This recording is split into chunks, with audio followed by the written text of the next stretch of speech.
Okay, so imagine this. The final chapter of one of the most legendary characters ever is written, and then it just vanishes. Well, that's not fiction. That's exactly what happened with Arsène Lupin. Today, we're prying open a literary treasure chest to uncover the absolutely incredible story of his true final adventure, a novel that was literally lost to time. So, what do you think is the greatest secret of the world's most famous gentleman thief? A hidden fortune? Some secret identity we never knew about? Well, it turns out his biggest secret was something way more personal, and it was hiding in plain sight, inside a story that, until recently, nobody had ever read. Because this secret, his final, definitive story, was hidden from the entire world for over 70 years. 70! I mean, that's a real-life mystery that could have been pulled straight from one of Lupin's own adventures. It's just wild. And the timeline for this is just astonishing. So, Maurice Leblanc writes the story around 1936, as a final farewell to his favorite character. But then, poof, the manuscript just disappears. It was lost for decades. It wasn't until 2012, completely by chance, that a family member finds it, finally giving the world the ending Lupin was always meant to have. So, what did this lost novel actually reveal? Well, the Lupin we meet in this final chapter is not the flamboyant thief we all know and love. He's operating under his final and maybe his most meaningful disguise ever. And this is at the heart of it. On the one hand, you have the legend we all know, the daring thief, the shadow on the rooftops. But in this story, he's the man on the right, André de Savary, a quiet philanthropist whose greatest treasure isn't a jewel, but a secret school. It's a total transformation. He's seeking a quiet and meaningful end. Just think about that for a second. The guy who lived for the thrill of the chase, for outsmarting everyone, he's trading in his lockpicks for lesson plans. His ultimate prize isn't some priceless diamond, it's the future of the next generation. And this is his grandest project. Tucked away in a poor district of Paris, Lupin has taken in 4 orphans he calls his 4 aces. But here's the twist. He's not training them to be his criminal successors. No way. He's giving them a world-class education to help them become remarkable people. This school, this is his real legacy. But, a quiet life was never really in the cards for Arsène Lupin, was it?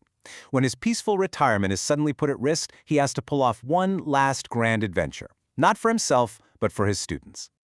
So here's how it all kicks off. The property owner, a captivating Englishwoman named Cora de Lerne, shows up. She's planning to sell the land the school is on, which would mean the end of everything. To save it all, Lupin needs a ton of money, and he needs it fast. And just like that, the gentleman thief is back in business. And what's his target? A legendary lost treasure, the fortune of the English, that's been hidden for centuries. The clues are all buried in these super complex historical and literary riddles. I mean, it's the perfect final challenge for a mind like his. But this is where the story takes this truly brilliant turn. This final heist, it's not about the loot. Not really. It's all about the legacy. It's a masterclass in giving back, designed by the master thief himself. Lupin, in a stroke of absolute genius, transforms this treasure hunt into what you can only call an educational heist. The whole adventure is basically the final exam for his 4 students. Every single coded message, every hidden map, is a lesson in disguise. I mean, just look at this curriculum. The path to the treasure is literally paved with knowledge. A clue from Shakespeare, a riddle about French history, a geography puzzle. Each step is like a pop quiz. He's not teaching them what to steal, he's teaching them how to think. It's amazing. And this line just says it all perfectly. They're not a gang of thieves, they're a team of young scholars on the greatest field trip of their lives. Lupin has masterfully turned what should have been his last great crime into his greatest act of creation. So, how does it all end? Does the master thief finally get his comeuppance, or does he find something way more valuable than gold? Let's see how all the pieces of this final beautiful puzzle come together. And it works. Of course it works. With his brilliant students leading the charge, the educational heist is a complete success.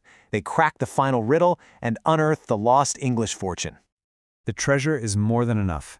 It secures the property, and it ensures that the school for the 4 aces will be safe for years to come. With that one act, Lupin's true legacy is finally secure. But his final move is his boldest one yet, and it has nothing to do with treasure. In this moment of total vulnerability, he confesses everything to Cora de Lerne, the woman he's fallen in love with. He tells her the truth. He is the legendary Arsène Lupin. And get this, she accepts him. Because she's seen his heart, she's seen his noble mission with those kids, she embraces all of it. The quiet philanthropist, André de Savary, and the grand legend, Arsène Lupin. The gentleman thief finally truly finds peace. And that's really the ultimate question this lost novel leaves us with, isn't it? For a man like Arsène Lupin, what's the greatest treasure? Is it a flawless, stolen diamond, or a future that you can build for someone else? It seems this final chapter proves the answer was never hidden in a vault, it was waiting in a classroom all along.